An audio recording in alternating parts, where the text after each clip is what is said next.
allie management et juridique? Non? Alors laissez-nous vous présenter la démarche Qualitige.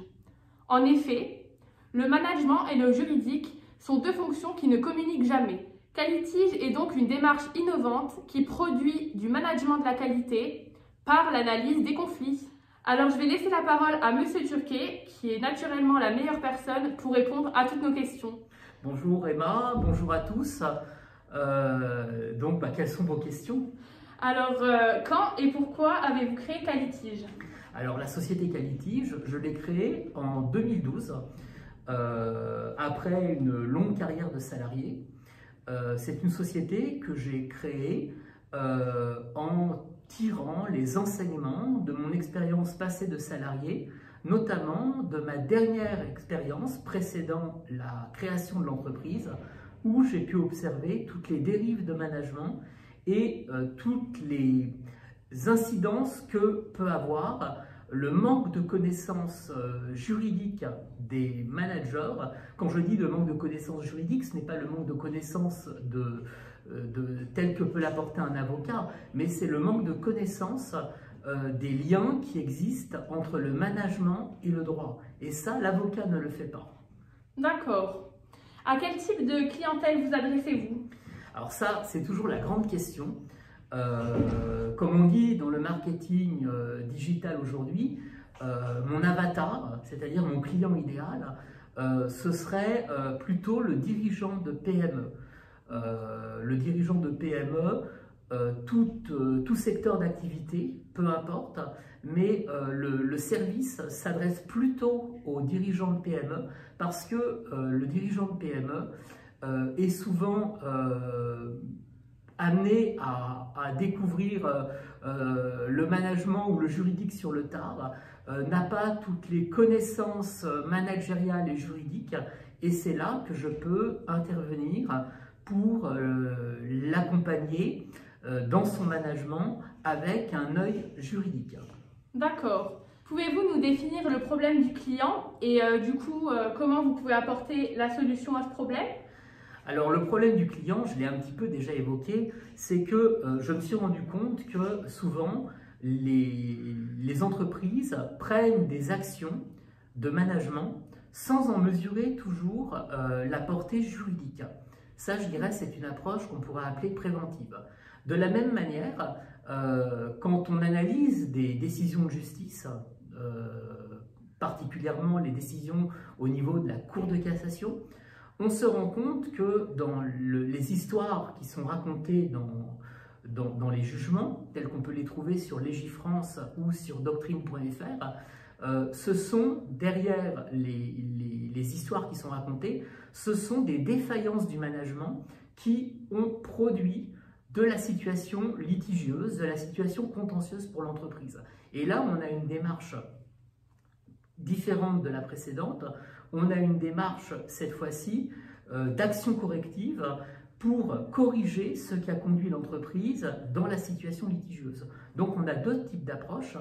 On a une approche, je dirais, préventive, en déclinant les bonnes questions juridiques dans tout ce qui est fait en termes de procédure, en étant vigilant sur ces questions de management qui n'intéressent pas l'avocat. Et lorsqu'il y a eu, parce que ça peut toujours arriver, un contentieux, lorsqu'il y a eu un litige, c'est tirer les enseignements rétrospectivement de ce qui a conduit au litige, de manière à mettre en œuvre les actions correctives qui éviteront à l'entreprise que les mêmes causes produisent les mêmes effets. D'accord. Et quel mode de fonctionnement utilisez-vous pour attirer de nouveaux clients? Alors j'utilise les techniques modernes de communication aujourd'hui, c'est-à-dire que j'ai un autorépondeur par la plateforme LearnyBox. Je fais de la diffusion sur les réseaux sociaux, notamment Twitter, LinkedIn et Facebook. J'organise des conférences live en ayant toujours le souci de donner du contenu pragmatique offert lors de ces conférences aux participants. Il est important au-delà de la nécessité pour moi d'acquérir de nouveaux clients, j'utilise aussi ces conférences comme un moment privilégié de partager mon expérience, mon pragmatisme avec l'auditoire, de manière à ce que cet auditoire puisse avoir une véritable valeur ajoutée à assister à ces conférences. D'accord. Et pouvez-vous nous parler de votre expertise en un exemple concret? Alors, j'ai pas mal d'exemples et il y a une difficulté pour moi, c'est que il m'est arrivé de faire des missions vraiment hautement confidentielles parce que les entreprises étaient vraiment borderline et donc je ne peux pas avoir de recommandations dans ce genre de mission. Néanmoins, je peux citer le cas d'une mission où j'avais été recruté par la présidente d'une association pour faire une analyse en vue d'une restructuration de l'association. J'ai pu justement repérer les faiblesses qu'il y avait en termes de procédure. J'ai pu lever un certain nombre de risques juridiques et préparer un dossier solide, le cas échéant, pour que l'avocat prenne le relais. Puisque, je tiens là-dessus à être très clair, je ne veux pas qu'il y ait de confusion, je ne suis pas avocat, je n'usurpe pas le métier d'avocat. En revanche, j'interviens en interface entre le management et l'avocat. Soit pour préparer les dossiers pour l'avocat, le cas échéant, c'était le cas dans cette mission, avec un certain nombre de notes qui ont pu aider l'association à la prise de décision.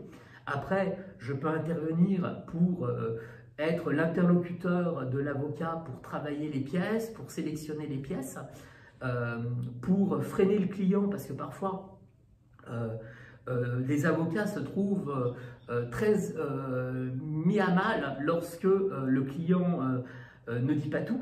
Et du coup, l'avocat part sur une stratégie au tribunal et se plante parce qu'il y a une pièce qui sort de la partie adverse et l'avocat n'avait pas vu venir. Donc c'est là où je peux avoir un rôle qui peut vraiment permettre à l'avocat d'être vraiment pertinent là où c'est son rôle, sans empiéter sur les prérogatives de l'avocat. De la même manière, une fois qu'une affaire a été jugée, une fois qu'une affaire a été jugée définitivement, je peux intervenir pour regarder ce qui s'est passé dans le management et préconiser des actions correctives pour éviter que les problèmes ne se reproduisent. Et ça, bien évidemment, l'avocat ne le fait pas. D'accord. Et comment et pourquoi votre entreprise se différencie-t-elle des autres entreprises de conseil? Alors, mon entreprise se différencie des autres entreprises de conseil parce que j'ai justement cette double culture juridique et management de la qualité. Cela veut dire que je parle le langage de l'avocat, des tribunaux, des juristes, et je parle le langage du management. Et comme je disais tout à l'heure, le juridique et le management sont deux fonctions qui ne communiquent pas. Et moi, je suis interprète finalement entre les deux. Et ça, quand vous avez des consultants management de qualité, ils connaissent que dalle au droit. Quand vous avez des avocats, ils connaissent pas grand-chose au management parce que c'est pas leur métier tout simplement, que ce soit pour les consultants en management ou pour les avocats. Moi, j'ai la chance, de par mon cursus et de par mon expérience professionnelle, d'avoir cette double compétence qui est à très haute valeur ajoutée. D'accord, très bien. Merci Monsieur Turquet pour toutes ces informations. Et n'oubliez surtout pas de jeter un coup d'œil au site web.